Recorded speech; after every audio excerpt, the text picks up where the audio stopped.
श्री गोपाळ कृष्ण भगवान की जय. लीळा नंबर 414चा उर्वरित भाग. परमेश्वर आपल्याला एक एक शब्दाचा अर्थ, एक एक ओळीचा शब्द परमेश्वर आपल्याला समजून सांगून राहिले. गोरक्षु हो सुनी बंदे स्थिर होई.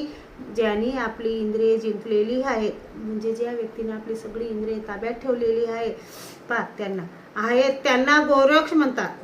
म्हणजे ज्यांनी आपली सगळी इंद्रिये ताब्यात ठेवलेली त्यांना गोरक्ष म्हणतात. म्हणजे परमेश्वर त्यांना उच्चारून गोरक्ष म्हणतात. गौरक्ष हो म्हणजे अशा प्रकारे मन इंद्रियाला जिंकणाऱ्या अनुसरल्यानो, म्हणजे जे परमेश्वराला अनुसरलेले आहेत त्यांना गौरक्ष म्हणतात. आणि त्यांनी सगळे आपली इंद्रिय ताब्यात घेतलेले परमेश्वरावर दृढ निश्चय करून परमेश्वराच्या भक्तीत लिंग तल्लीन झालेले आहेत. सुनी बंदी म्हणजे शून्यबंध, म्हणजे तल्लीन, पूर्ण शरीर टाकून दिलेलं आहे त्यांच्या भरोश्यावर. जिथे बंधच नाही, म्हणजे त्यांना कोणतंच बंधन नाही. सगळं म्हणजे सगळ्या दूर त्यांना परमेश्वराशिवाय काही दिसत नाही. त्या नित्यमुक्त परमेश्वराच्या चिंतनात स्थिर व्हा.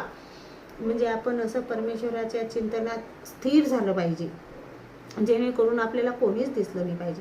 जेणे तुम्ही राया सो परी मारो वैरी. जेणे म्हणजे ज्या कारणामुळे तुम्ही जाया, म्हणजे जन्म मरणाच्या चक्रात पडलेले आहात.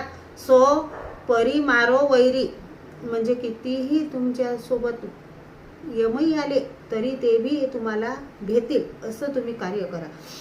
म्हणजे त्या वैऱ्याला तुम्ही अशा प्रकारे मारून टाका. परमेश्वर म्हणजे परमेश्वर अनंत पार आहेत, परमेश्वर चैतन्य पार आहेत. आतुना कोई, आतुना काहीचा अर्थ ही काम वासना किंवा विकारच तुमचा वैरी आहे, आणखीन कोणी नाही. ही काम वासना आणि आपले विकारच आपले वैरी आहेत, दुसरं कोणी आपलं वैरी नाही.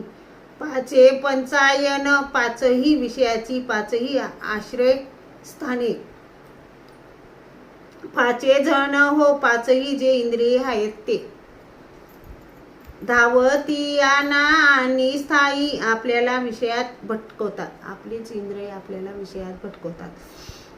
म्हणजे आपणच आपलं वैरी हवं, आपणच आपलं सगळं, आपलं शरीर, आपलं मन, आपलं इंद्रिय आपणच ताब्यात केलं पाहिजे. आपणच परमेश्वरात लीन झालं पाहिजे, बस दुसरं काही नाही. परमेश्वर कसे आपल्याजवळ यमही आला तरी यमही आपल्याला लाजते की एवढं आपण लीन झालं पाहिजे परमेश्वराच्या भक्तीत. श्री गोपाळ कृष्ण भगवान की जय.